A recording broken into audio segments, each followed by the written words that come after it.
Now my pleasure to give the floor to my former colleague at FAO, Luca Russo, and my current colleague in the Food Security Information Network. Luca is a Senior Strategic Advisor on Resilience, and he's also driving force of the steering committee for the FSIN. And Luca will introduce the main findings of the report. Luca. Good morning to everyone.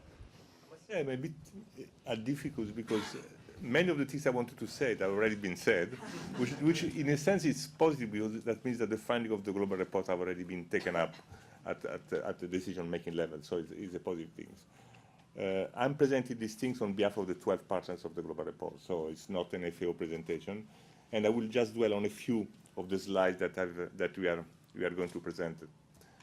So we already mentioned the importance of this global report to inform particularly this gray area which goes between the humanitarian and development, and the fact that the consensus-based report is fundamental to create that consensus for responses, coordinated responses to this.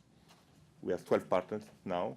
We are 9 last year. In the first edition of the global report, there were only 3. It was WFP, EU, and FAO. So that showed the growing in the partnership of the global report. Now, when we talk of food crisis, I think it's important that we understand what we mean by this, what this means for the people that we are talking about. So for the global report, we use the IPC scale, which is a scale that goes from 1 to 5. And we are really concentrating, let's say, from when we give the number is from phase 3 to phase 5. And if you look at what this means for people, it means essentially 3 things. First of all, reduced access to food. The second point is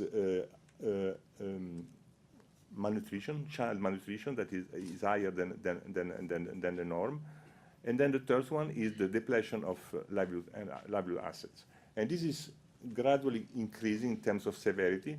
When you are in phase 3, there is still the possibility to reverse back the situation. When you are already in phase 4, there is some of the for instance, of the livelihood asset stripping are already reversible. So the importance to intervene as early as possible.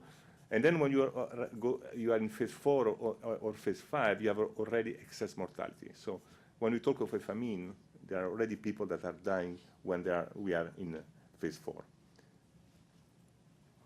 What is a famine? Just to bring all of us on the same page. In order to declare a famine, as the one we declare in part of South Sudan, there are 3 criteria that need to be met. The food shortage, that should be at least 20% of the population. Acute malnutrition, we have at least 30% of children suffering from acute malnutrition, and then increased mortality, twice the norm. The graph that you see here is the Somalia history of 2011. You see, when the famine was declared in July 2011, and then there was the massive reaction from the international community, as you can see, already a lot of people had died. So in that time, the international community intervened really, really too late. And this is just to say that, I mean, the declaration of a famine is an acknowledgement of a collective failure. We have heard about the number. Just let me tell you a couple of things about the number. When we talk of food crisis, our focus is on countries which are, we think, because of a number of issues, that they have been facing food crisis. So it's not the whole universe, and even in the country that we are talking about, we are not covering the whole country. Sometimes we are just looking at some area. So when we talk of 124 million people, we talk of a universe of about 950 million people. So we are not talking of the whole world, but we are talking of a specific group of population. The increase is about 11% compared to last year, and the drivers already been mentioned. The conflict and the climate shock have been particularly severe in 2017, and these are the consequences of the situation. These are some numbers about conflict and food insecurity. We think that 74 million people are facing acute food insecurity are living in those countries that we mentioned, countries affected by conflict. 11 are in Africa, 4 in the Middle East. And we are talking of 60% of the total, which is very much in line also with some analysis on chronic food insecurity made by the SOFI report. You see the number. I mean, the most serious crisis at the moment is Yemen, with 17 million people under facing severe food crisis, and which is 60% of the population. But you will see that there are several other countries where the prevalence is extremely high. For instance, South Sudan. Climate and the drought. This is much more an Africa phenomenon.